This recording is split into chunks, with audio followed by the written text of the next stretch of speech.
नमस्कार, हम इस समय पुलवामा ज़िले में हैं। जम्मू कश्मीर में इस बार एक ख़ास किस्म के चुनाव होने जा रहे हैं। यहाँ पर मुख्यधारा की जो तमाम सियासी पार्टियां हैं, मसलन नेशनल कॉन्फ्रेंस, पीडीपी, कांग्रेस और बीजेपी के अलावा कुछ ऐसी सियासी तंजीमें भी इस बार यहाँ पर चुनाव में हिस्सा ले रही हैं जिनके ऊपर अलगाववाद का, सेपरेटिज़म का, आज़ादी के नारे लगाने का एक समय में आरोप रहा है। उसमें एक इंजीनियर रशीद की पार्टी है, अवामी इत्तेहाद पार्टी।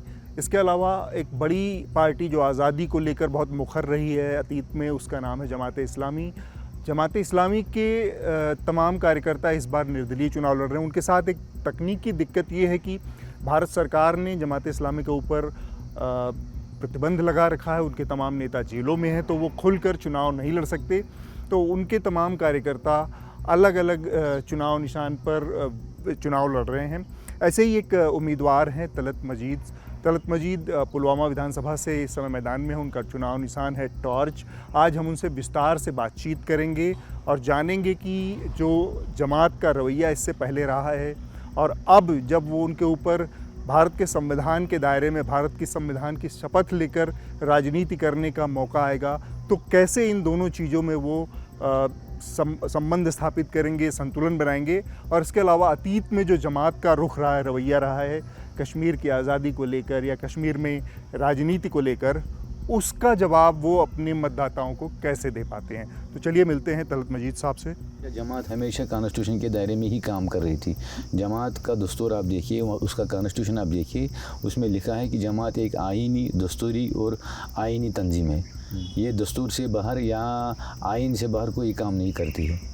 नहीं, लेकिन जमात का ये लेबल है जमात के ऊपर। जमात का नहीं, आप इसको खारिज करिए, लेकिन मैं क्वेश्चन है कि जमात का जो अपना कॉन्स्टिट्यूशन है वो साफ साफ कहता है कि भारत के संविधान के दायरे में, इसका कॉन्स्टिट्यूशन के दायरे में कश्मीर की समस्या का समाधान। ये बहुत साफ बात है। ये काम पर आपने लिखा है। ये सब क्या जमात का ये शुरुआत हमेशा से स्टैंड नहीं रहा कि जम्मू कश्मीर एक डिस्प्यूटेड टेरिटरी है और इसका भारत के संविधान के दायरे में इसका हल नहीं हो सकता? डिस्प्यूटेड टेरिटरी बिल्कुल कॉन्स्टिट्यूशन में नहीं लिखा है, कतअन नहीं लिखा है। और वहाँ पर एक तो आप मानते हैं कि इंटीग्रल पार्ट था नहीं आप इंडिया का, जो कि इंडिया का कॉन्स्टिट्यूशन आप पहले बात सुनिए, पूरी बात सुनिए सर। मुझे बहुत फिर से मैं उसे लिमिटेड सवाल का मेरा जवाब दीजिए कि जमात इस्लामी हमेशा से स्टैंड पर कायम रही है कि नहीं कि जम्मू कश्मीर एक डिस्प्यूटेड टेरिटरी है? डिस्प्यूटेड टेरिटरी देखिए, डिस्प्यूटेड टेरिटरी ये जो है, ये टर्मिनोलॉजी के तौर पे किसी को कहना अच्छा लगता हो।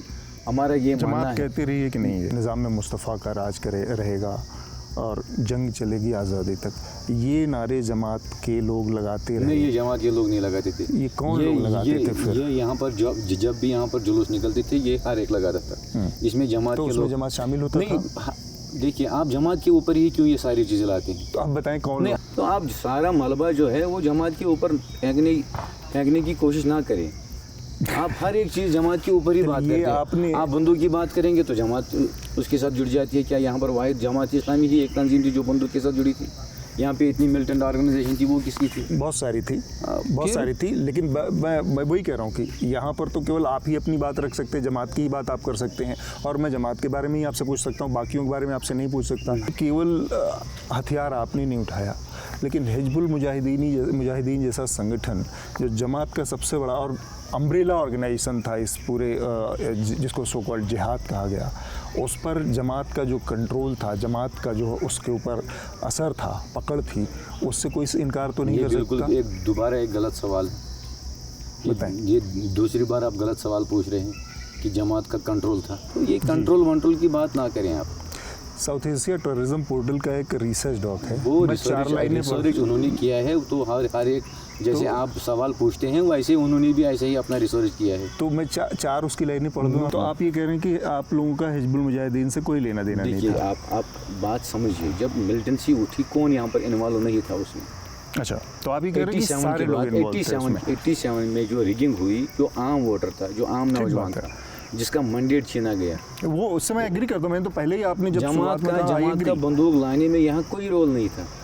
पर जमात ने उस बंदूक को पकड़ने में रोल नहीं, उसको बढ़ाने में रोल नहीं, उसको अब एक ही तंजीम थोड़ी थी, हिजबुल मुजाहिदीन थोड़ी थी, अल जाद भी थी, अल बरक भी थी, तहरीकुल मुजाहिदीन भी थी, अल उमर मुजाहिदीन भी थी, इतनी तंजीमें थी। तो आप सिर्फ जमात के हाथ में ही बंदूक क्यों देते हो? किसने मजबूर किया सलाउद्दीन को सलाउद्दीन बनने में? किसने किया? आप उनको, ये सवाल तो उनको चाहिए कि आप लोगों ने 87 में ये चीज़ें करके फिर एक आम कश्मीरी को बंदूक उठाने पे मजबूर किया। आप किसी से भी पूछिए, हर एक शख्स ये अपने बंद कमरे में इन बातों का इजहार करता है, बाहर ना करे। ये मैंने पहली बार बरमला की इजहार किया है इन चीज़ों में कि वो हमारा रास्ता नहीं था। मुझे 370 के बारे में आखिरी सवाल है। 370 हमारी इज्जत लूटी गई।